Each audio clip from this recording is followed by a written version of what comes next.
Hey everyone, I'm Matt Dolan with Dolan Divorce Lawyers in Connecticut, and today what I'm going to talk about is how to transfer child custody determination from Connecticut to another state due to Connecticut being an inconvenient forum. So generally speaking, once a child custody proceeding is commenced and there are child custody orders in one state, that state continues to have jurisdiction over child custody so long as one of the parents continues to reside in that state. So what people often think, which is a misconception, is okay, let's say both parents are living here in Connecticut and one of the parents moves to Illinois with the child. Some people think, okay, jurisdiction automatically transfers to Illinois. That is not the case so long as one parent is living in Connecticut. If both parents move out of Connecticut, you can register the child custody determination in Illinois and file a motion to modify or do whatever you want to do to have the orders enforced in Illinois. But so long as somebody is living in Connecticut, Connecticut continues to have jurisdiction in most circumstances. Now, the most common way to try to have jurisdiction transferred out of Connecticut is due to a claim that Connecticut is no longer a convenient forum or it's an inconvenient forum.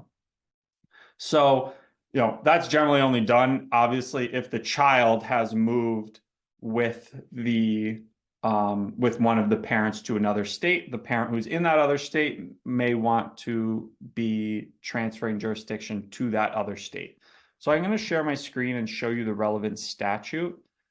So it is 46B-115Q is the inconvenient forum statute. So that says that a court of this state, which has jurisdiction under this chapter to make a child custody determination, may decline to exercise its jurisdiction at any time if it determines that it is an inconvenient forum under the circumstances and that a court of another state is a more appropriate forum.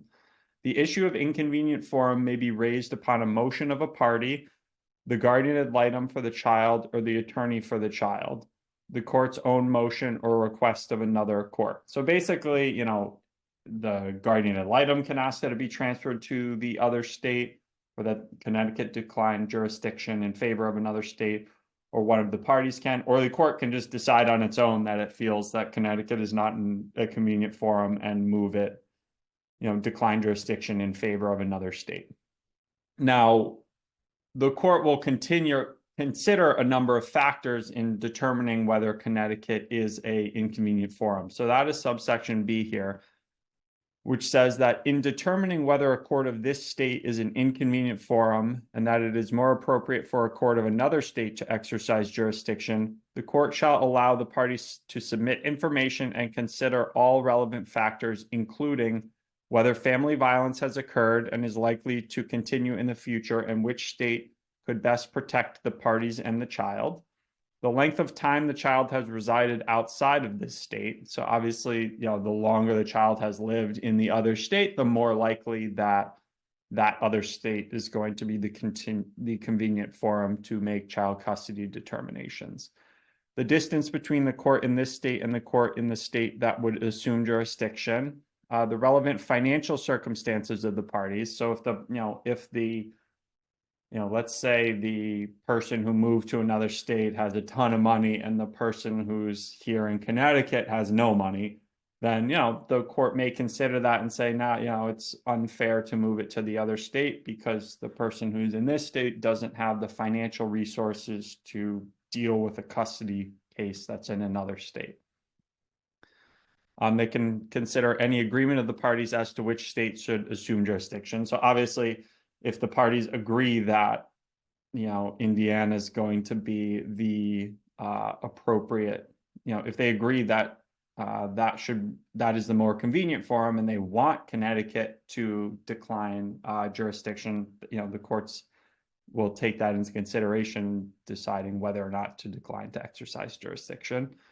The nature and location of the evidence required to resolve the pending litigation, including testimony of the child. So they're going to consider where the evidence is. So guardian ad litem, or not guardian ad litem, obviously if the child is in the other state, and they have to meet with a guardian ad litem, well, that's tough to do, if the guardian ad litem is here based in Connecticut, or if the GAL, wants to do a home visit where the child is living primarily, that's tough to do in another state. Or if they have to communicate with, the school or the child's pediatricians, that's more difficult to do in the other state if we're talking about a Connecticut guardian ad litem.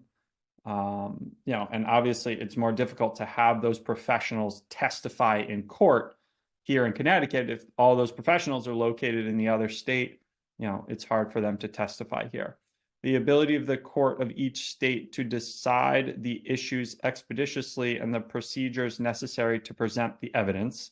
And then finally, the familiarity of the court of each state with the facts and issues in the pending litigation. So if it's like a super complicated, litigation with a ton of background information, that the court, that the judge in Connecticut is very familiar with. And let's say, there's a post-judgment custody issue that's a very narrow issue that can be decided quickly.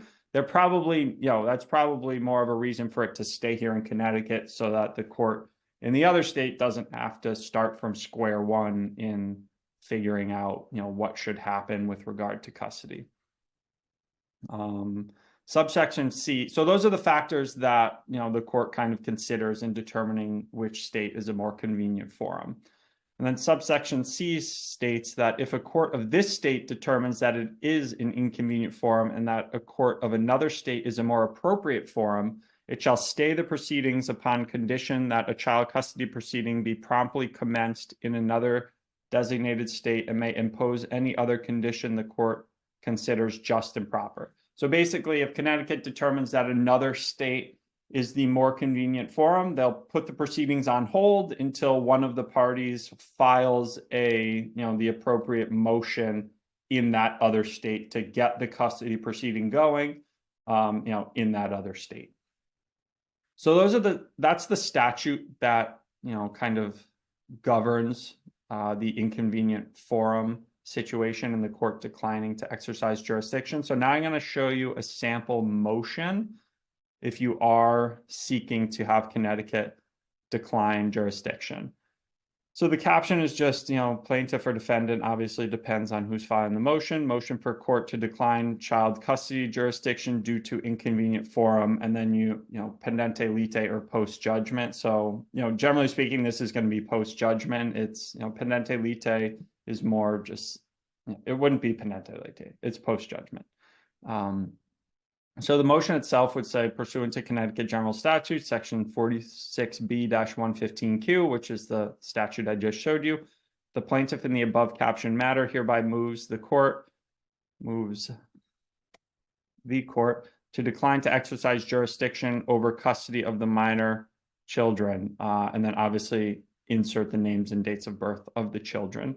In support thereof, the plaintiff represents as follows. And then you're going to want to, put in a little bit of a narrative or bullet points explaining the jurisdictional background and explaining why you're asking the court to decline jurisdiction. So, explain that, the underlying custody action was, initially commenced here in Connecticut on so-and-so a date. And there were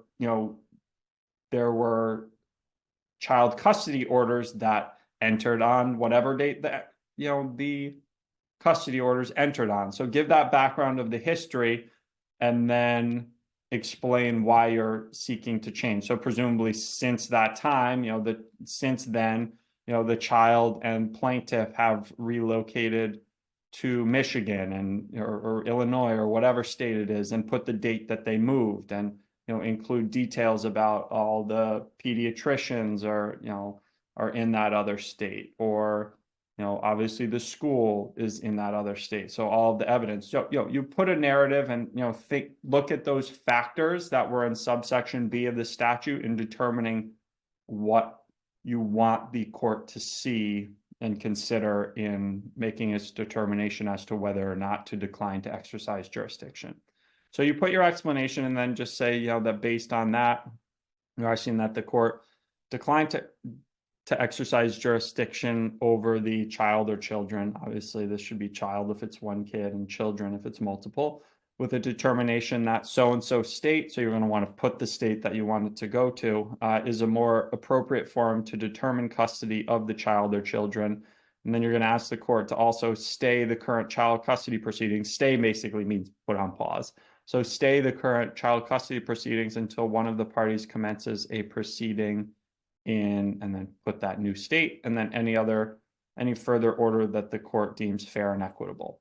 So that's what you're wanting the motion to say. Obviously, you sign it, and then so depending on whether or not any other pending motions are ongoing. So if there's no other pending motions, then you need to put the order for hearing and notice, because you're you need the court to fill it out and assign a court date. And then you have to have the other party served by a marshal with the motion. But if there already are pending motions, let's say, the defendant filed a motion to modify custody, and in response to that, you're saying, well, I want to just transfer it to the other state.